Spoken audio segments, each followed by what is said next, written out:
to the Book Corner brought to you by the Health Sciences Library at New York Medical College. Today I'm sitting here with Donald Risucci, and Kevin Wolfe from the Department of Surgery here at the college, and they've authored a chapter from the book Guide for Researchers in Surgical Education, which is brought to us by the Association for Surgical Education. Maybe you'd like to tell us a little bit about that association, and Sure. we'll talk a lot about the book. Okay, sure. First, I just want to thank you for inviting us here on a very bad hair day, so we can look goofy for the camera. The Association for Surgical Education is actually about 31 years old this year.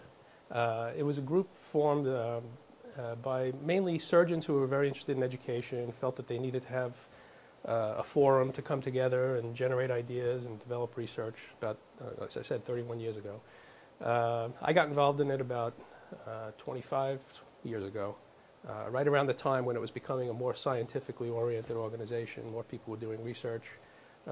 As they point out in the book, there's a chapter that talks a little bit about the history and about how over these years, education has become a very accepted area for scholarly activity on the part of surgeons, which wasn't always the case. So that's the background. And over the years, in the last 15 or 20 years or so, the organization got very into the idea of teaching surgeons how to do research, how to do educational research, and how to focus on education. So they actually formed a program. It was formed by a woman named Deborah DeRosa, who's a PhD out at Northwestern University. She started a program called the Surgical Education Research Fellowship, which was specifically for surgeons to come and learn about how to do educational research. And it's been a very successful program for the organization for several years. I directed the program for about 7 years. And I'm also a past president of the ASE. I was president about 3 years ago. So the organization's grown. It's close to 1,000 people now, 1,000 members. There are mostly surgeons, but a lot of PhDs, nurse educators, coordinators of surgical education programs. And you're both PhDs. Right. Is that something that's a little bit unique in surgery, that you've got such an emphasis on educational and assessment of education? It seems, I seem to see a lot of it going on. Maybe I'm biased because I know that the two of you work for surgery here. Right. Yeah. There are a fair amount of PhDs who work in programs across the country, departments of surgery across the country. I'm not familiar with too many PhDs in other specialties, really. Mainly surgery. Yeah, they pop up in different departments. Surgery, I think, probably now has, throughout the country, is maybe 30 programs or so that have full-time PhDs. Some of them have master's level people who do some of the same kind of work. Some of the other specialties tend to have more PhDs like us kind of involved, like family practice programs a lot of times do, or psychiatry programs. But it really varies a lot. I also think the education of surgeons is exciting. I think there's a lot going on in terms of different methodologies, and what you're really doing is trying to figure out which of those work. Do you want to maybe talk about a little bit, about in general trends in surgical education? Sure. Well, I think probably one of the biggest trends has been the use of simulation, particularly with the advent of minimally invasive surgery over the last 10 or 20 years or so. So there's a constant, as you said, it's an exciting field to be in because there's a constant evolution of new techniques, new technologies, new instruments, new things that surgeons need to learn to function well. And so there's lots of opportunities for research psychologists to get involved in that kind of work because you need to be able to measure performance, you need to be able to understand aspects of motor performance, psychomotor skills, perceptual skills, cognitive skills, things that psychologists are well trained to do. So it's a pretty nice natural sort of pairing, I think. Yeah, also I think the progressively restrictive DUI regulations that are happening in the field of graduate medical education across all specialties poses a very significant problem for surgery. They're reducing the amount of time residents can spend in the hospital and without providing specific information in terms of how we can still educate them given less time spent in the hospital.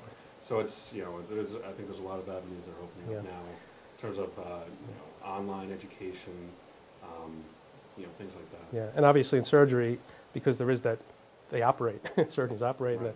So their performance skills are very important. A lot of that is just a function of practice. So less time, less practice. I think I speak it's a for challenge. everyone in the world when I say that I think we're all happy that surgeons are getting well educated. Absolutely. Okay, so to the book a little bit. In general, it's a very practical book. Right. It seems to really cover the basics on how to carry out research from posing the question to doing the literature search. And I actually want to give a shout out to Pamela Rowland, who endorses the teaming up with the librarian, as well as the statisticians in carrying out and assessing the programs that you do. So that was actually a nice surprise to a librarian as I was reading the book. Your chapter deals largely about it's a statistical analysis and the guaranteeing of internal and external validity, the ability to generalize results. Is that pretty good? Yeah, summary? that's pretty good. Not bad. Yeah, our chapter deals with all the stuff that nobody really likes to deal with. It deals with the section of papers that nobody tries to read, and the thick parts with the fine print. But it's the real important stuff about how many subjects you need. Can you really, whenever we're doing, most of the research that's done in surgical education takes place at individual programs or maybe a handful of programs. And the issue always is, well, can you generalize those results to the broader population of residents or students or whoever you're studying? So that's sort of our chapter deals mainly with sample size, power, and sampling, and how to get a sample that's really representative, how to make sure your sample is representative, how to make sure you have enough subjects so that any differences you may find in your study are not just due to chance. It's those kinds of issues, and trying to give people a better sort of conceptual understanding of where their research actually fits in the grand scheme. That's really kind of what it's about.